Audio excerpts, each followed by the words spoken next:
My name is Tanisha Grooms, and I anticipate on getting my licensure in the state of South Carolina.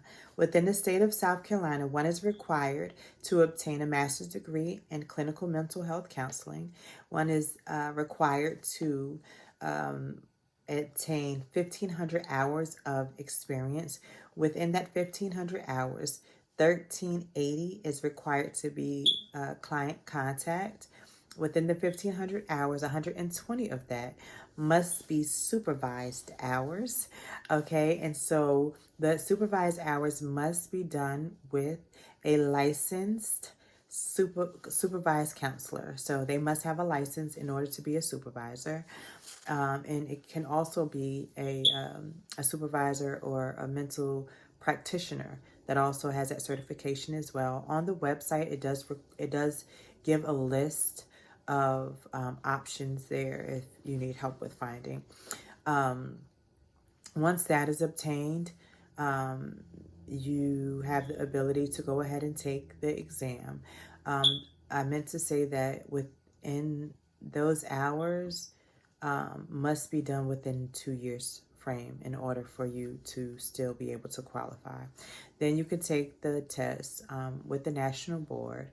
Once that exam is completed and is passed, you would then take all of your documentation, including your certificate from taking the exam, your hours that you finished from your intern and practicum, which is going to be that 1,500 hours, and your 120 supervised hours, as well as your master's degree. And you can fill out the application and send it in to become licensed.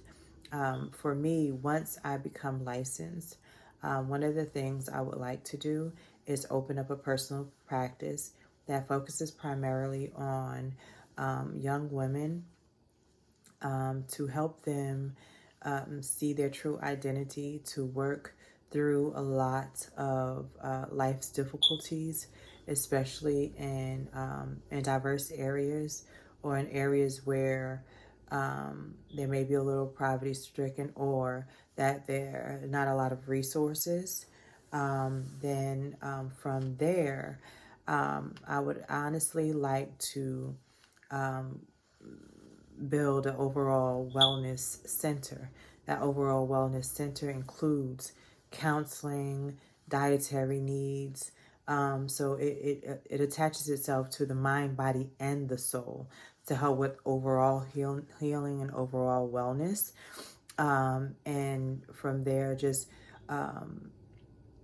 aiding in the community and helping in the community and growing in the community, doing community activities like going into schools and boys and girls clubs and that nature. To answer the question as far as what qualities should a counselor have, number one is trustworthiness, empathy, non-judgmental, love, character, integrity. These are things that I believe that should be present in a counselor when they're interacting with individuals, and just how they should carry themselves in the whole, because we're working with individuals that we are pouring into them, right? We're pouring into them and we're aiding them in their healing process. And so that we must show up with these qualities and traits. And so going into the aspect of how love and empathy, how that shows up in my professional identity, it gives a purpose. God's word tells us that we are the salt of the earth, right? And it gives a purpose because it reminds me of what God tells us. You know, we must love our brothers and our sisters, right? And so what better way to do that than helping others heal and find out who they were truly meant to be. And no matter what happened in their life, they still are who they were meant to be. We just have to do the work to find it, to get back to it.